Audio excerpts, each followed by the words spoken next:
Welcome back. Thanks for staying with us on the Newsfeed PM edition. If you've just tuned in, welcome. I'm Mphoso Tole. South Africa has a literacy crisis with 78% of 10-year-olds unable to read for meaning in any language.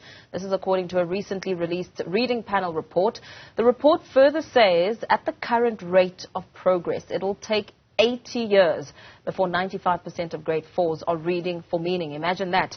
Let's expand on this. I'm joined now by Khumo Tapfumaneyi, co-founder of Ethnikids, to give us a lot more, as looking, Khumo, very good afternoon to you. Thank you for your time.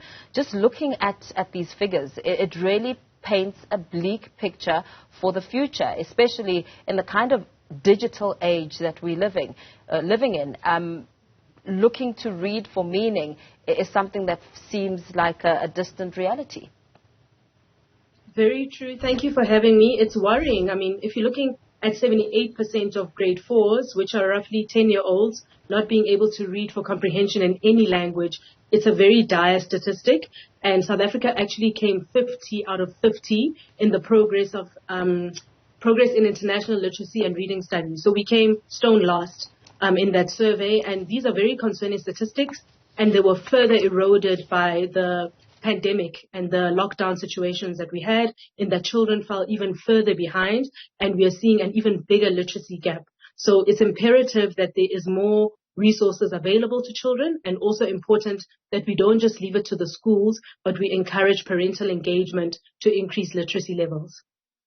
Engagement is an important one, but looking at how much parents can really be involved, there's work and there's other household duties, and sometimes there's a lack of understanding from the actual parent when it comes to some of the homework that gets brought home. What do you think are the bigger solutions that can be explored, and the support of both the learner and the parent? It's definitely having easy access to material, and that's why we're so excited about this partnership with Wimpy. You did mention that we're quite digitally connected as a country, so just being able to download a story and read it just before bedtime. Luckily, children's stories tend to be short in nature, so it doesn't require much time. And it's not the only way to be able to increase literacy. Even just storytelling, singing with your child, working on letter recognition, all of those reinforce the learnings from school. So as parents, it's important that we make the effort, and we also model the type of behavior that we wish to see in our children. So in trying to bridge the gap and make it fun and make it, you mentioned singing, but also what advice do you have when it comes to the choice of books?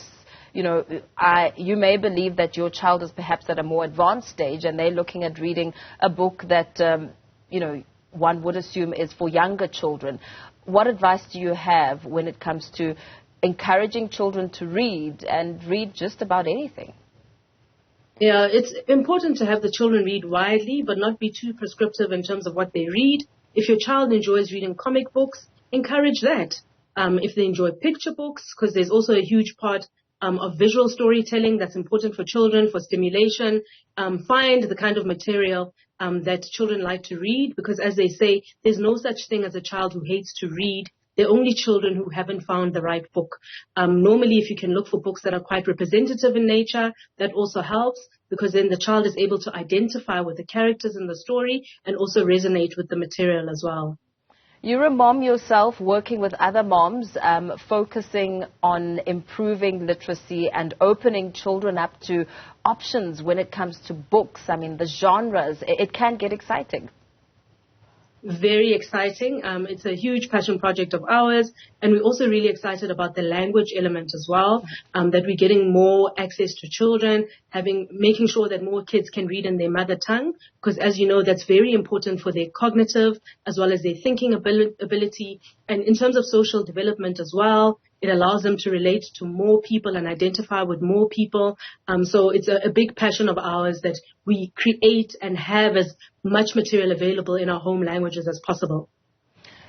Reading in other languages has become really important, especially looking at how there seems to be a gap in some form of a generation gap when it comes to children who mostly speak English and aren't familiar with their mother tongue, and really have not had parents creating the environment for them to speak their mother tongue and embrace it.